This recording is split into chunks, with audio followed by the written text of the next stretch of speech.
Aïe.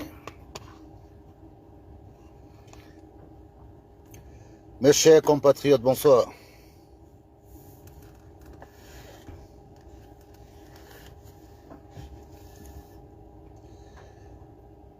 Je dis bonsoir à tout le monde.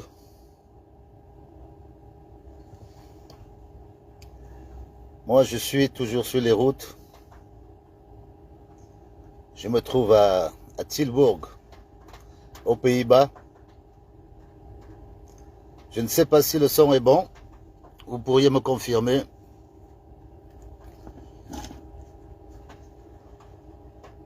C'est avec une grande tristesse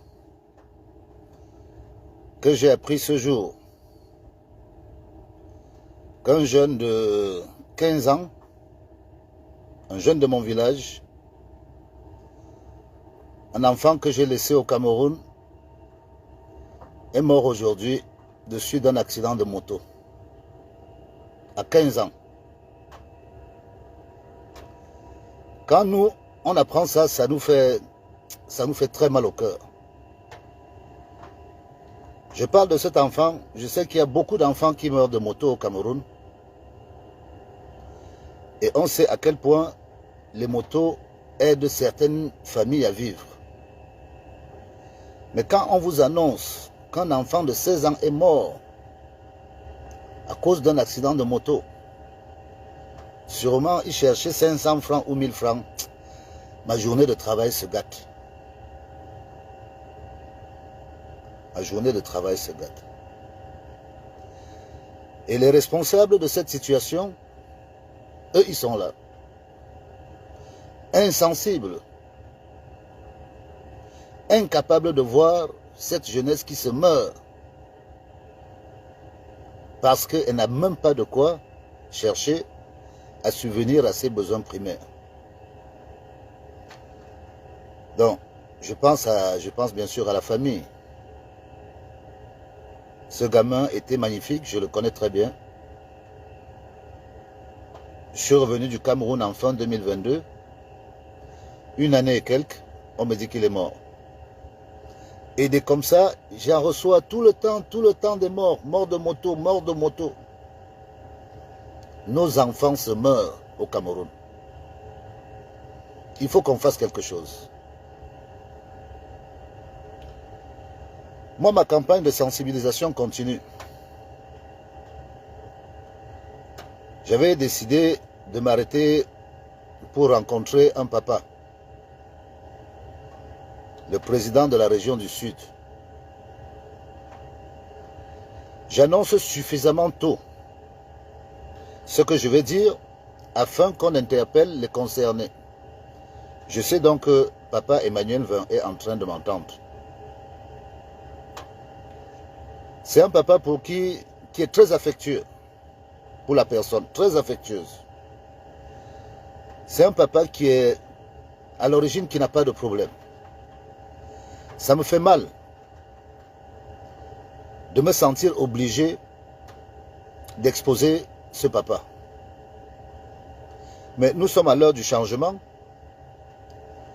Tous ceux qu'on estime être responsables de la situation plus que dégradée de notre pays, le Cameroun, moi j'ai pris la responsabilité de les exposer. Je les expose d'abord devant les jeunes du Sud, afin qu'ils se rendent compte que ce n'est pas forcément la personne qu'on connaît qui apporte le bonheur. Le bonheur peut souvent venir d'une personne qu'on n'imagine pas. Moi, je me rappelle que celui qui a porté le dossier de Papa Mvin, afin qu'il devienne président de la région du Sud, je me rappelle du jour, je me rappelle que ce dossier a été déposé à la présidence. Et je sais que la seule personne à qui M. Emmanuel doit sa position de président de la région du Sud, c'est M. Paul Biya. M. Mve avait de sérieux concurrents, notamment une nièce du président qui voulait devenir présidente de région et de très hauts fonctionnaires plein aux as qui étaient dans la course pour la présidence de la région du Sud. Seulement, on suivait ce dossier tellement de près que la première personne à avoir annoncé à M. Mve, qui n'avait aucune chance au départ, aucune chance de devenir président de région, la personne qui a annoncé au père que papa Emmanuel, c'est toi le président, s'appelle Hervé. Hervé, c'est un cousin à moi.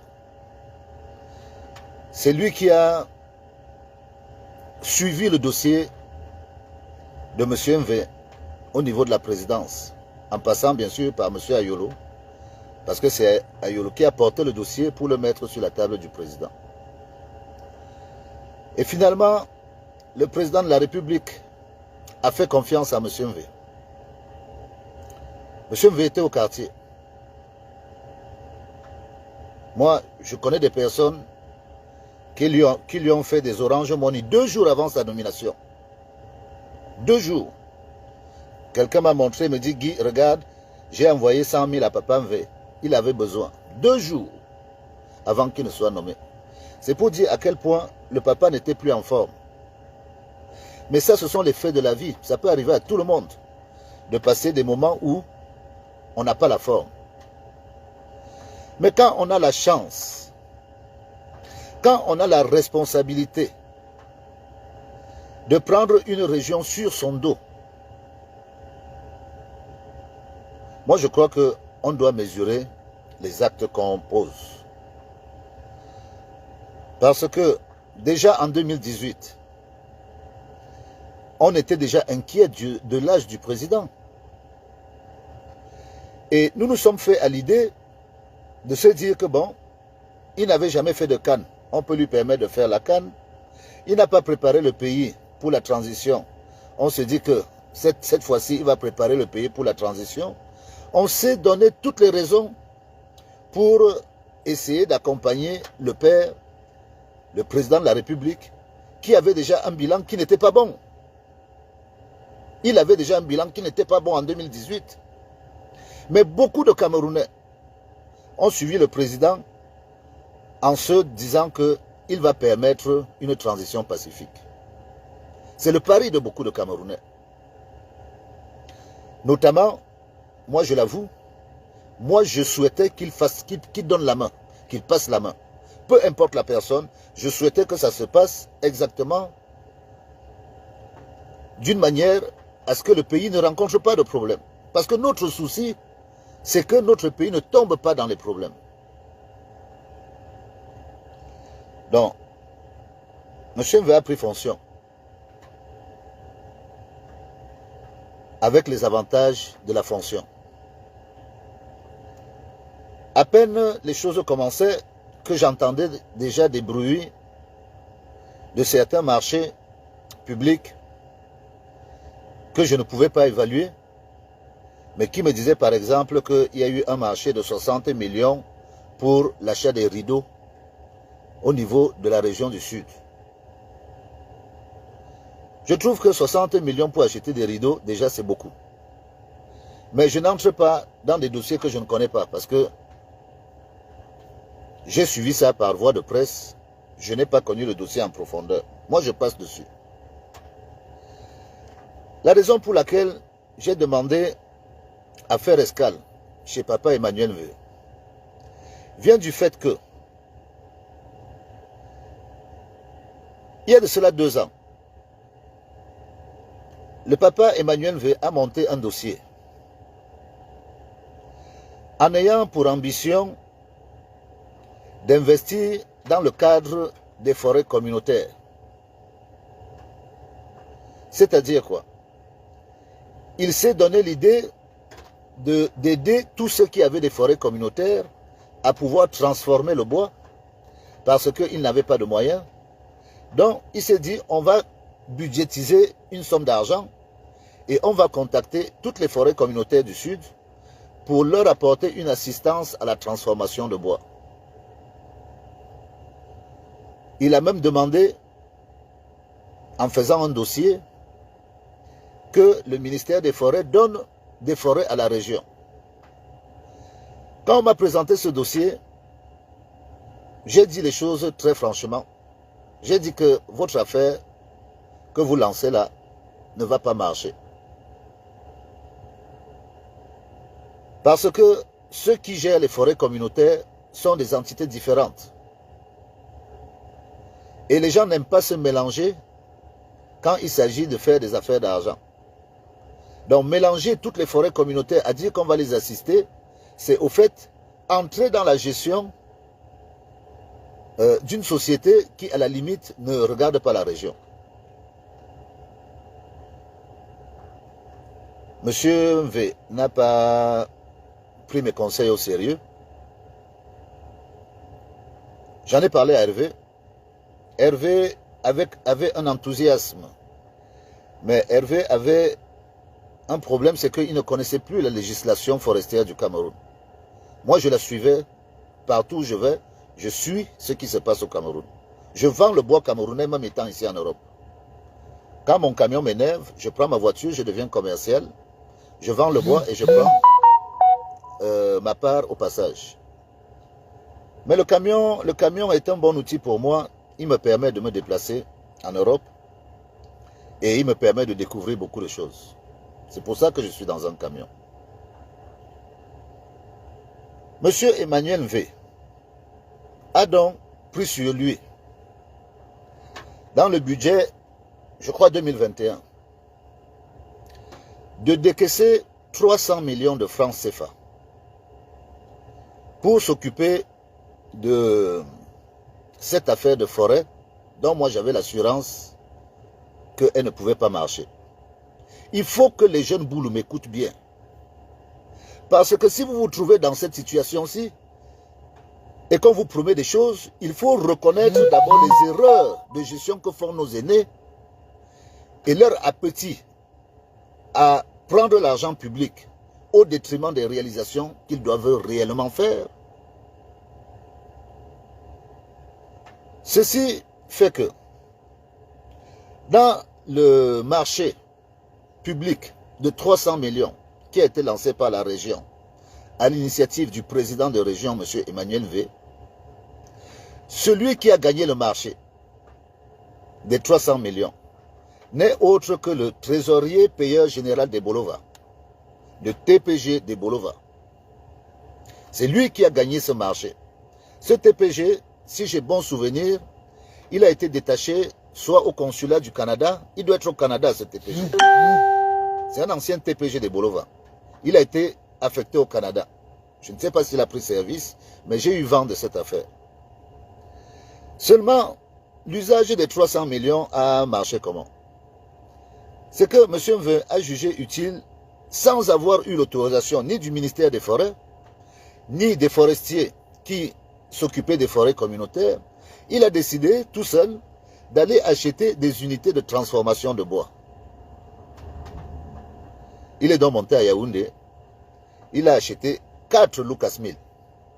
4 Lucas Mill. La Lucas Mill, c'est une unité de transformation de bois dont l'unité vaut 19 700 000, je crois, à Yaoundé. Moi, j'ai acheté une Lucas Mill, ça fait plus de 10 ans. Donc, M. Emmanuel a acheté 4 Lucas Mill.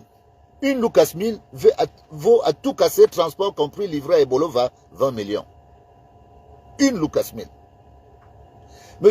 a acheté 4 Lucas Mill. Il a acheté quelques tronçonneuses. Tout ce matériel est à la région. Ou ils l'ont fait disparaître, je ne sais pas. Mais je sais que ce matériel est à la région du Sud. Seulement, M. a décaissé 300 millions. Quand je fais mes calculs, on est à 80 millions de dépenses. Avec tout ce qu'ils ont acheté comme tronçonneuse, allez, j'arrondis, je dis même, ils ont utilisé 100 millions. Où sont passés les autres 200 millions Papa, où sont passés nos 200 millions sur le marché que vous avez gagné sur les 300 millions? Est-ce que le TPG et vous vous êtes partagé cet argent pour qu'il aille s'installer au Canada? Là est ma question. Mais moi, je continue à poser la question. Où sont passés nos 200 millions?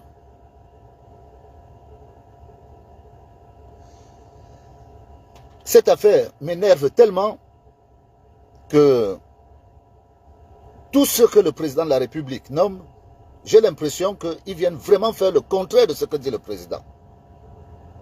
Parce que quels sont les besoins de la région du Sud? Le premier des problèmes qu'ont les gens du Sud, c'est le désenclavement, c'est les routes. Voilà le premier problème que les gens du Sud, ils ne demandent pas beaucoup. Faites-nous des routes. Vous allez voir comment on va s'en sortir nous-mêmes. Donc, j'ai proposé à M. MV que, papa, nous on voyage et on a fait beaucoup de métiers dans notre vie, que je souhaiterais, si vous voulez vraiment nous aider, essayer d'acheter une enrobeuse mobile. Une enrobeuse mobile, on en a pour environ entre 300 et 400 millions livrés à Douala.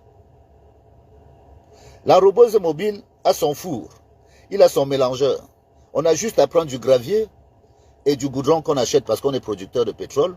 On mélange et on fait nos routes. On n'a pas besoin de faire la magie pour faire des routes dans les campagnes.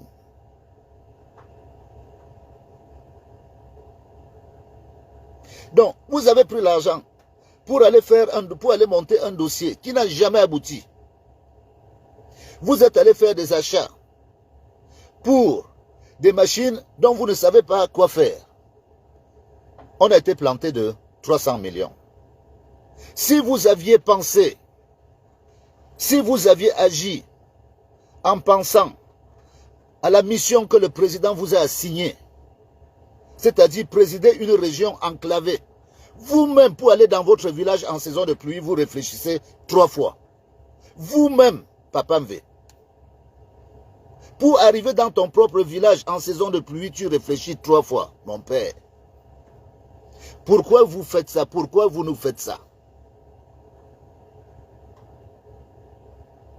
Pourquoi vous faites ça aux Camerounais? Pourquoi vous faites ça aux enfants du Sud? Qui eux sont sur le fil est tendu. Parce que c'est la honte. On ne peut pas avoir pendant autant d'années un chef d'État avec autant de ministres et rester dans la situation qu'on est. Est-ce que vous n'avez pas honte? Parlons peu, parlons bien. Le jour où on a lancé la décentralisation, toutes les régions du Cameroun ont commencé ensemble. Mettons la région du Sud et la région de l'Ouest aujourd'hui. Regardons la différence entre ces deux régions. Pour savoir qui travaille pour qui.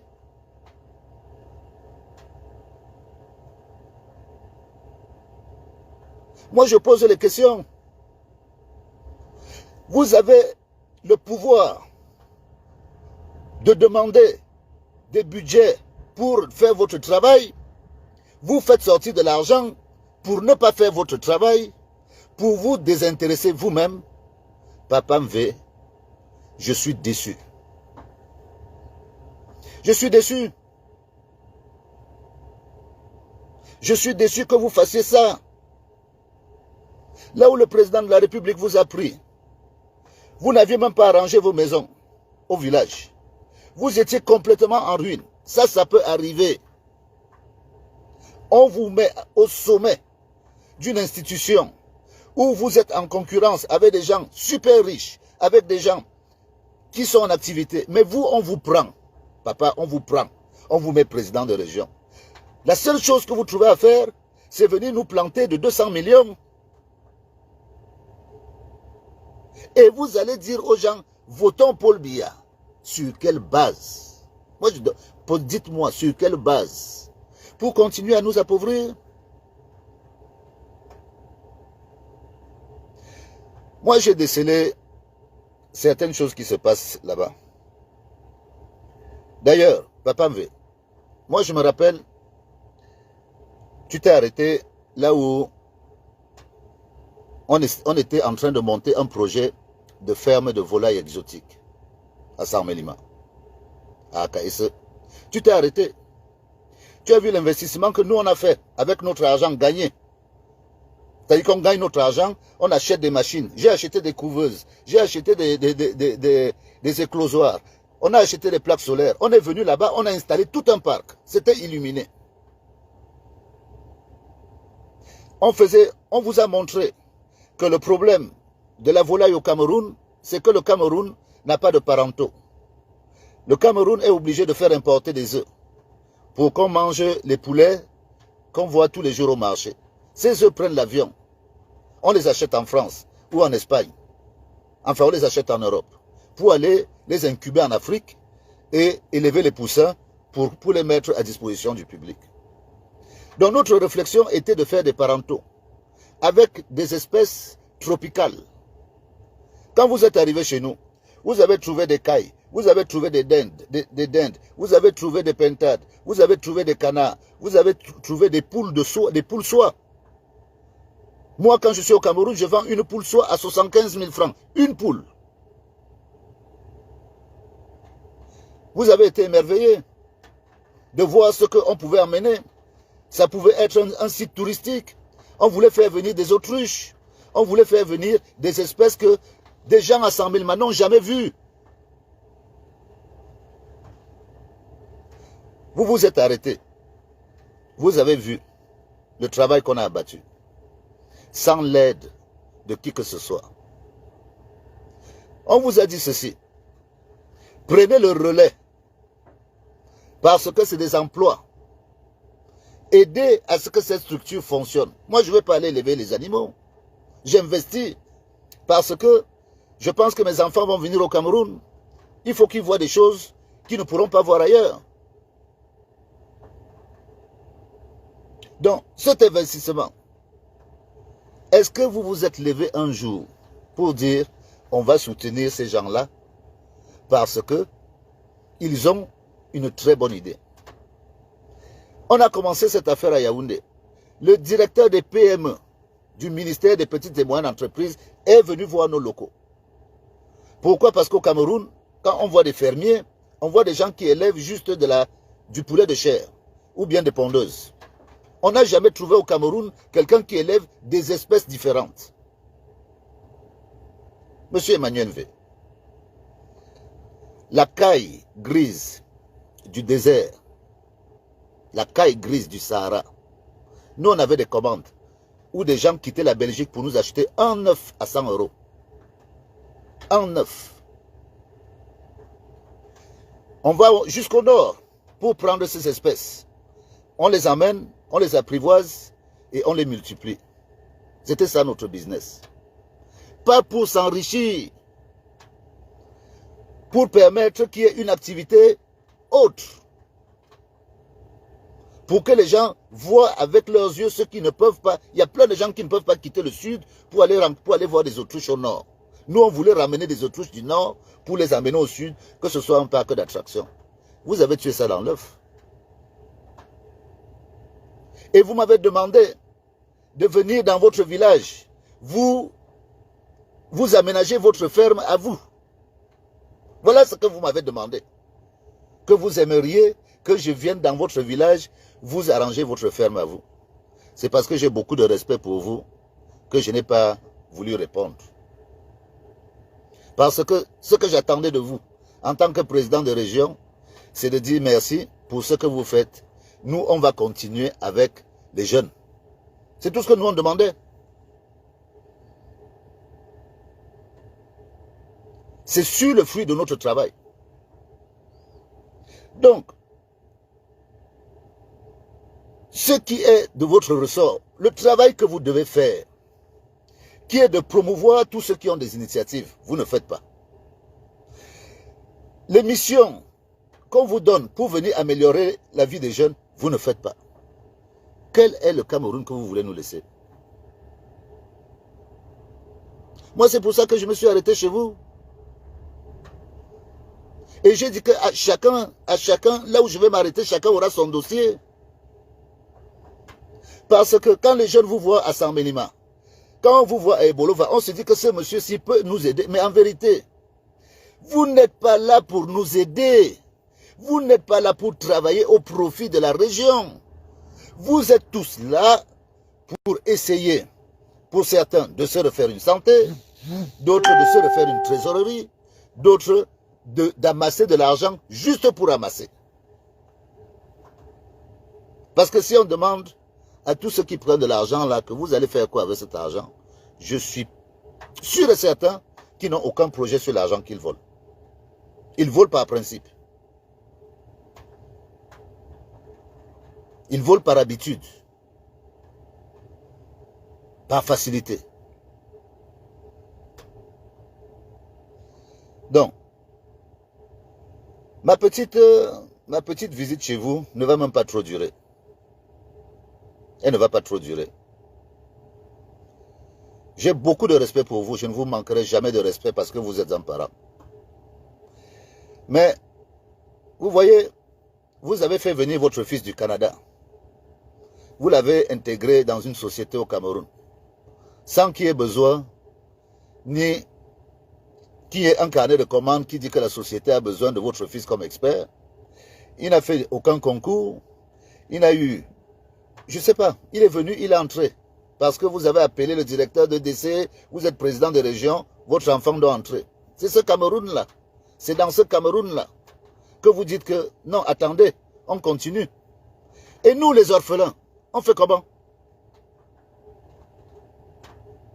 Nous qui n'avons pas de parents, tous ces enfants qui se retrouvent sans parents, qui n'ont ni père ni mère, qui va les appeler pour venir prendre les places? Monsieur Emmanuel V, quelle société vous voulez qu'on fasse dans ce pays?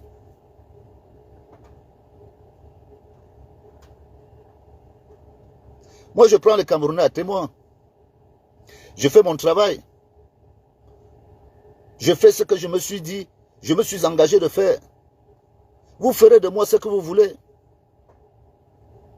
Mais quand on m'appelle, qu'on me dit qu'un enfant est mort à cause de la moto, que je sais que cet enfant n'avait rien à faire en moto, mais que les conditions de vie obligent tous nos enfants à faire n'importe quoi pour vivre, vous êtes responsable.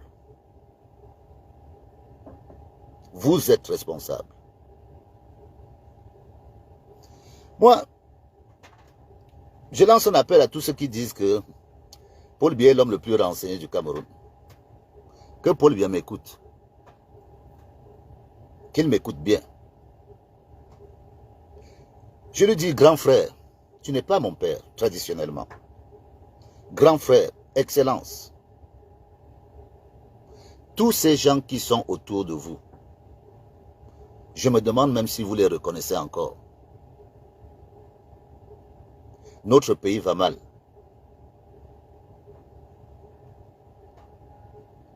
Ayez la dernière conscience, le dernier réflexe de l'homme d'État que vous êtes et dites-vous bien que en 2025, demandez à tous ceux qui vous ont accompagné de vous accompagner en Vomoka pour nous laisser ce pays entre des mains autres que ceux qui étaient avec vous. Non seulement nous ne voulons plus que vous soyez candidat, mais nous ne voulons même plus voir ceux avec qui vous avez travaillé. Parce que il y a un vieux deal entre les élites du Sud et les élites du Nord que beaucoup de Camerounais ne voient pas. Personne ne se demande pourquoi M. Bello Bouba Maïgari ne parle jamais. Personne ne se demande pourquoi Kaba Yege Djibril manque autant de respect des fois au président de la République. Mais c'est le deal que vous avez fait. Vous avez fait un deal. Les gens du Nord ont accepté d'affamer leur population. Parce que le statu quo est là. Vous ne voulez rien faire partout.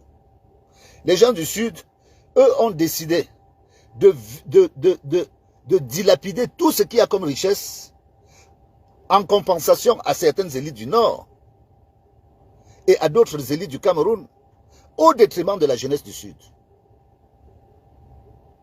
Sinon, comment vous pouvez m'expliquer que les forêts qui partent de... Toutes les forêts communautaires qui partent de Bolova jusqu'à Akom 2 sont gérés par un gars Aoussa.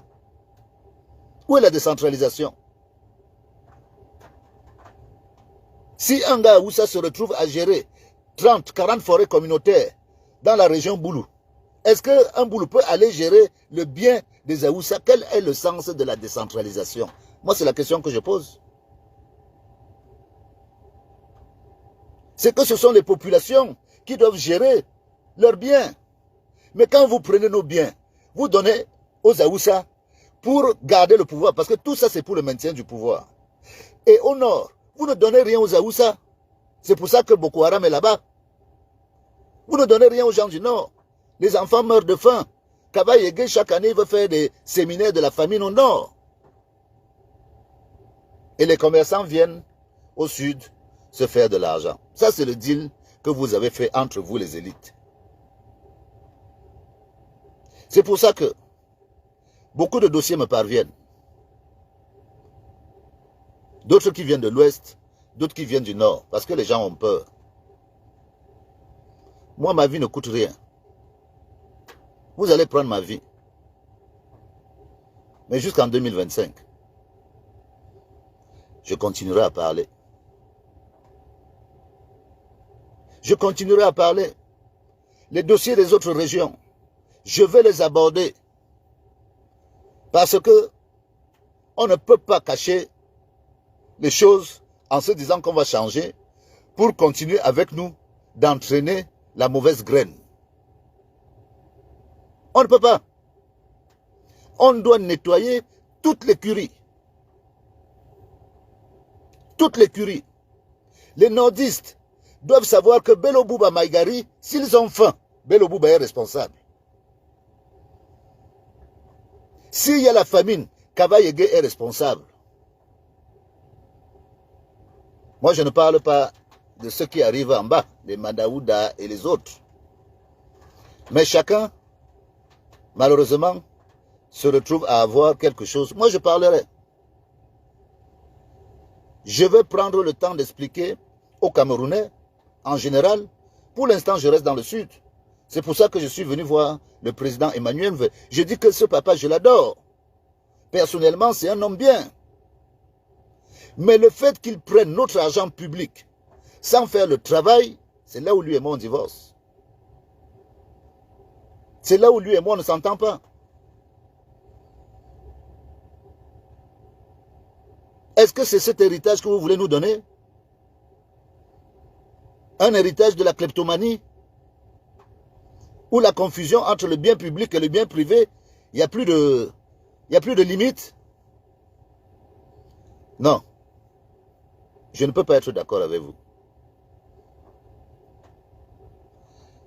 Beaucoup de compatriotes, les gens sont terribles. Il y a des gens qui sont tellement attachés au privilège d'un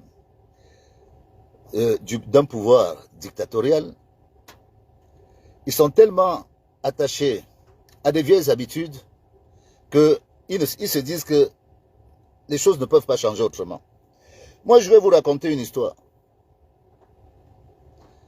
Jamais personne ne pouvait penser que dans un village boulou, on pouvait interdire le vagabondage des bêtes. Le jour où j'ai décidé d'interdire le vagabondage des bêtes dans mon propre village, beaucoup de gens croyaient que j'allais mourir. Mais j'ai expliqué. J'ai dit que les chèvres nous réveillent la nuit et chient devant nos cours. Mais moi, je n'ai pas de chèvre. Je n'ai pas de chèvre, je n'ai pas de porc. Donc quand vos porcs viennent chier devant ma cour, et que moi je suis obligé le matin de venir nettoyer, il y a problème. Jusqu'au jour où le sous-préfet est arrivé et il a expliqué aux gens de mon village ce que dit la loi sur le vagabondage des bêtes. L'idée est simple. Quand vous vous entendez, vous pouvez laisser les chèvres tourner n'importe comment. Qu'elles gâtent vos maisons, qu'elles chient partout, ça vous regarde. Mais à partir du moment où quelqu'un dit que je ne veux plus voir des cacas de chèvres chez moi, le contraire, tu dois garder tes chèvres chez toi. Pourquoi j'ai soulevé ce problème? Soyez très attentifs. Ça paraît très amusant, mais c'est important. C'est que nos grands-mères étaient obligées d'aller faire des champs à 1,5 km, 2 km en forêt. Parce que si elles faisaient un champ derrière la maison, c'est les chèvres qui se servent. C'est les chèvres qui commandent. Et moi, je n'étais pas d'accord. Parce qu'ici, on donne de l'herbe sèche aux chèvres. Donc les chèvres ne peuvent pas venir commander. À tel point que ma grand-mère est obligée de faire 2 km. J'ai donc décidé de faire un champ derrière la maison. Où j'ai fait planter des bananiers. Le jour où les bananiers ont commencé à produire, j'ai vu une chèvre qui par malchance a voulu manger mon bananier. J'ai pris le fusil, je l'ai tué. Je l'ai jeté en route. C'était panique à bord dans mon village. Quelques minutes après, un cousin du village constate qu'il y a une chèvre qui vient s'amuser sur ces briquettes qu'il vient de faire. La chèvre lui casse les angles de briquettes. Il dit merde, ce sont mes briquettes. Il a pris le fusil, il a tué. Il a jeté en route. Par conséquent, figurez-vous,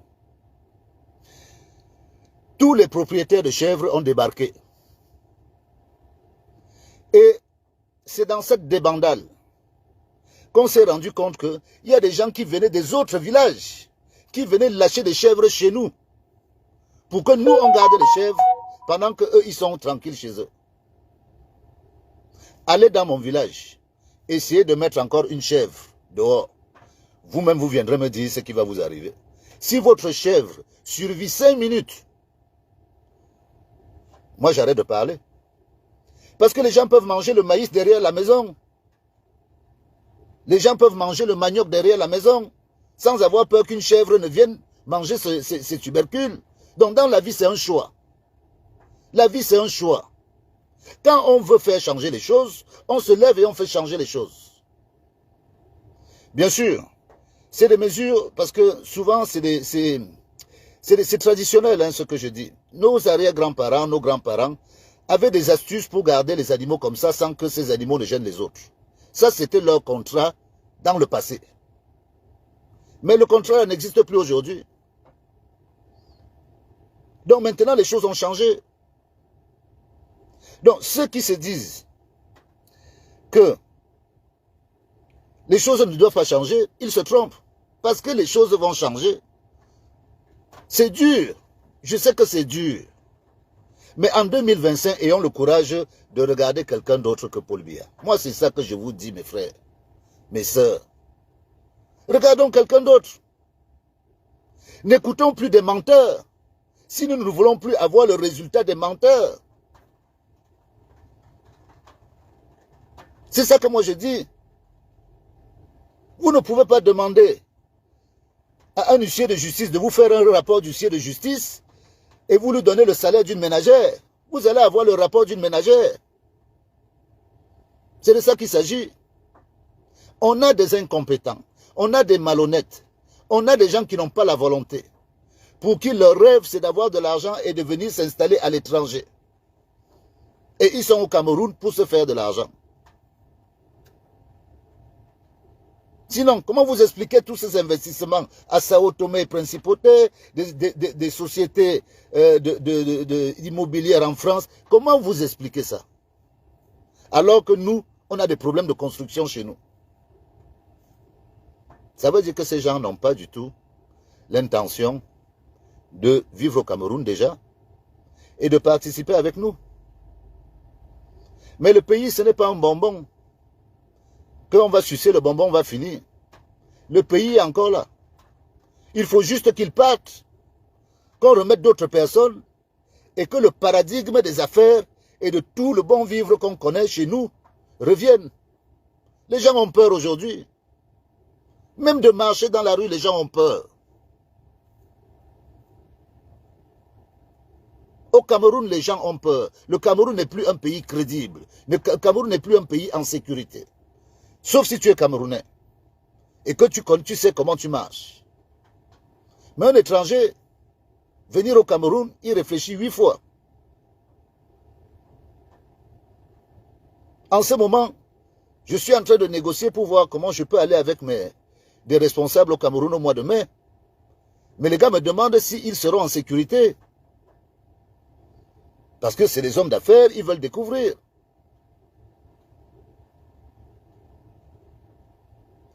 Donc, mon petit arrêt chez le PMV avait sa raison d'être.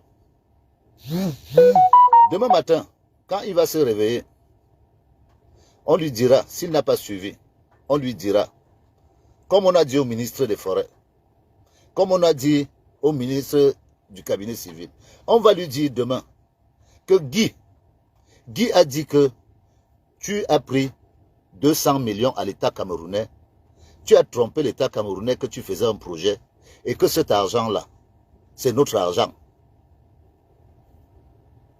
Nous savons que cet argent est parti dans ta poche, mais cet argent-là, c'est notre argent.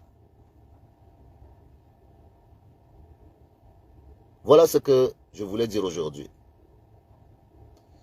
À chaque étape, on va évoluer. J'ai un très gros dossier, celui qui concerne M. Famendongo. Son dossier mérite au moins 2 jours. 2 jours de compréhension, de voir comment on agence avec lui.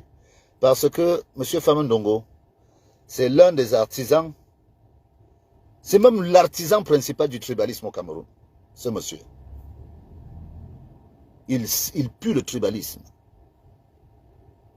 Pour lui, comme il manque facilement d'arguments, et comme c'est un bluffeur, le réflexe qu'il a quand ça ne va pas, c'est de venir parler de tribu.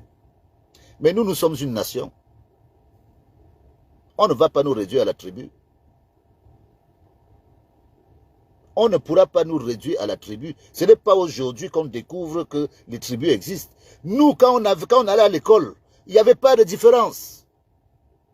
Mon meilleur ami, c'est Ndefondape Magloire. Meilleur ami à l'école. Le garçon qui m'a permis d'avoir mon CAP en 91 s'appelle Ndefondape Magloire. Parce que il m'aidait à faire les mathématiques, il m'aidait à faire plein de choses. S'il n'était pas là, je n'aurais jamais eu mon CAP d'électricien en 91. Et il n'y avait pas de différence. On était mélangés. Il n'y a pas cette affaire que dès que quelqu'un veut dire quelque chose, de peu qu'il dise la vérité, on l'indexe en fonction de sa tribu. On va où avec ça? Donc la vérité ne doit être dite que par quelqu'un de chez toi. Quand elle est dite par quelqu'un d'autre, elle n'est pas valable parce qu'il n'est pas de ta tribu. Mais c'est pas comme ça que ça se passe. Ceux qui vous ont enseigné à lire et à écrire, ils étaient de votre tribu. Vous parlez français, vous êtes des Français. Non, il faut arrêter ça. Nous, on ne va pas aller en 2025 avec les notions tribales dans la tête. On va en 2035 avec un programme clair, d'un candidat clair. C'est ça qu'on dit. On ne dit rien d'autre.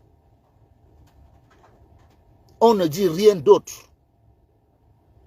Je ne serai désobligeant avec personne. Mais toute personne qui a participé de près ou de loin à faire à ce que notre peuple souffre comme il souffre aujourd'hui, tout cela, je vais les exposer. Je vais les exposer. Je me rapproche du Djé Lobo. Après, M. MV, je vais voir à quel moment je vais m'occuper de M. Famendongo. J'ai Mme Libomliken, que je dois aussi voir. Et après, j'arrive à Ebolova. Je vois quelle direction je prends. Je peux décider de passer par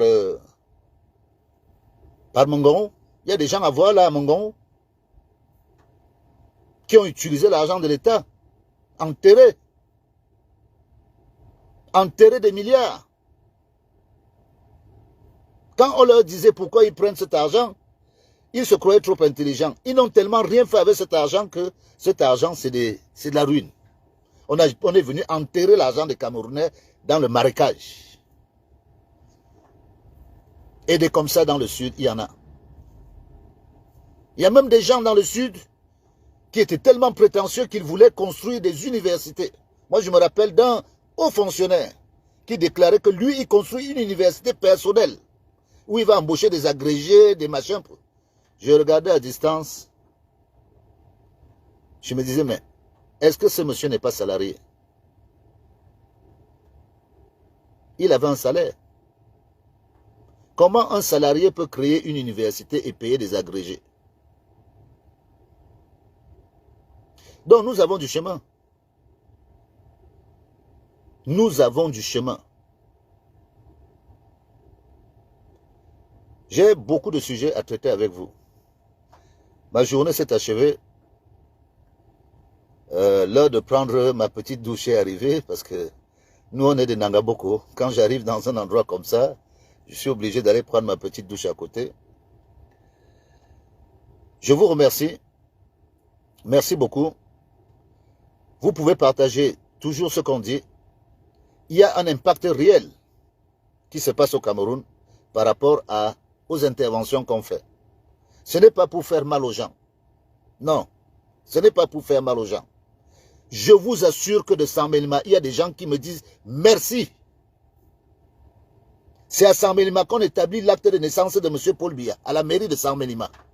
Il y a des gens à Saint-Mélima qui me disent merci. Donc, si nous, dans le sud, on est d'accord, les autres, créons la dynamique. Il faut que ça vienne de partout. Moi, je suis preneur des dossiers. Si je les comprends, je vais les expliquer. Dès que j'ai fini mon travail avec mes gens, je pourrais monter au nord, je pourrais aller à l'est, je pourrais aller à l'ouest. On a vu les gens de Nanga se lever et dire que vous parlez même de Chantal et de Ngongo. Ici, il n'y a rien. Donc, il y a les frustrés à Nanga. Moi, j'ai travaillé à Nanga. J'ai dirigé la série Courrier de Nanga. J'ai dirigé la série Courrier de Nanga. Je devais avoir 24 ou 25 ans. D'ailleurs, j'ai trouvé des Français là-bas, toujours mêlés dans la corruption. Il y a un qui s'est suicidé à cause de moi. Parce que je lui ai dit que je ne mange pas de ce pain. Il allait se jeter dans la rivière avec un véhicule. Je ne mange pas de ce pain. Moi, j'ai été élevé en mangeant dans les marmites de toutes les mamans du Cameroun. Bamileke, Aoussa, j'arrive. Quand je suis avec mon camarade, je mange. Donc, je n'ai pas trop de problème. Moi, je ne veux pas devenir riche. Ça ne m'intéresse pas. Je vais où avec ça? Je vais où avec ça? Moi, je veux que les gens vivent bien. Je connais des riches. 70% des riches ne sont pas heureux. Demandez aux riches s'ils sont heureux. Moi, je fais la différence entre le bonheur et la fortune. Je préfère être heureux, avoir le peu que j'ai, que d'avoir beaucoup et être malheureux. Donc, la richesse ne m'intéresse pas. Mais il y a des gens qui prennent leur mal en patience de voir les autres souffrir. Parce qu'ils ont ce que les autres veulent. Cette race de personnes, je ne les accepte pas. Je ne les accepte pas. Donc, je vous souhaite à tous une bonne soirée. J'espère vous revoir très bientôt. Vraiment, je me suis tapé 600 km. Il faut que je prenne le temps de prendre ma douche et que je vienne me reposer dans ma petite maison que je traîne partout. Vive le Cameroun. Je vous aime tous. Vive les Camerounaises et vive les Camerounais. À la prochaine.